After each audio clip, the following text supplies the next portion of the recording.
ఈ నెల 27వ తేదీ శనివారం సాయంత్రం 4 గంటలకు కాకినాడ జిల్లా కాకినాడ రూరల్ మండలం ఇంద్రపాలెం గ్రామంలో వేంచేసి ఉన్న శ్రీ ముసలమ్మ తల్లి గుడి వద్ద జరిగే జనసేన పార్టీ అధ్యక్షులు పవన్ కళ్యాణ్ బహిరంగ సభను విజయవంతం చేయాలని Kakinada rural Telugu Desam party coordinator పిల్లి సత్యనారాయణమూర్తి పిలుపునిచ్చారు. ఎన్నికల ప్రచార కార్యక్రమంలో భాగంగా Kakinada rural Janasena party assembly అభ్యర్థి పంతం వెంకటేశ్వరరావు నానాజీకి మద్దతుగా కాకినాడ రూరల్ నియోజకవర్గం కరప మండలం కూరాడ గ్రామంలో మాజీ ఎమ్మెల్యే పిల్లి అనంతలక్ష్మి పంతం సందీప్తో కలిసి ఇంటింటికి తిరిగి ఉమ్మడి పార్టీలైనటువంటి జనసేన టీడీపీ బీజేపీ అభ్యర్థి పంతం నానాజీ జనసేన పార్టీ తరపున పోటీ చేస్తున్నారని అత్యధిక మెజార్టీతో గెలిపించాలని కోరారు. ఈ సందర్భంగా మహిళలు మంగళహారతి పట్టి ఘన స్వాగతం పలికారు. కార్యక్రమంలో అధిక సంఖ్యలో జనసేన తెలుగుదేశం పార్టీ నాయకులు కార్యకర్తలు పాల్గొన్నారు. బూత్ కన్వీనర్లు అందరినీ కూడా కన్విన్స్ చేసుకుంటూ ఎక్కడికక్కడ ముందుకెళ్తున్నారు. రేపు ఈవెంట్లో ఈ ప్రాంతం కూడా రావటం జరుగుద్ది. అతి ముఖ్యంగా రేపు 27వ తారీఖు శనివారం నాడు మధ్యాహ్నం 4 గంటలకి ఇంద్రపాలెం గ్రామంలో ముసలమ్మ తల్లి ఆలయం వద్ద ఆ కంపస్ ఏరియాలో మెయిన్ రోడ్డు మీద పవన్ కళ్యాణ్ గారి యొక్క రోడ్ షో ఉంది.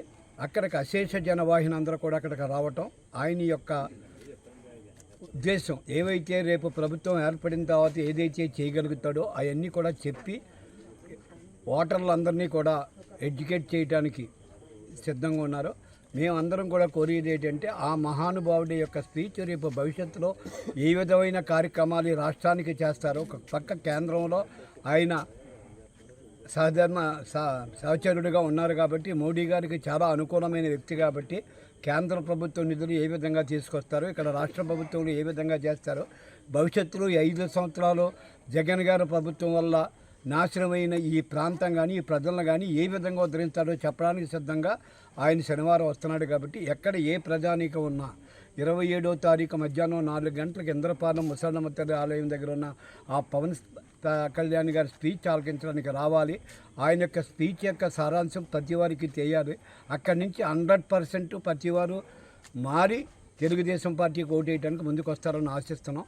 ఏది ఏమైనా 3 కూటముల ప్రభుత్వం ఏర్పడటం ఖాయం. త్వరలోనే మరి జూన్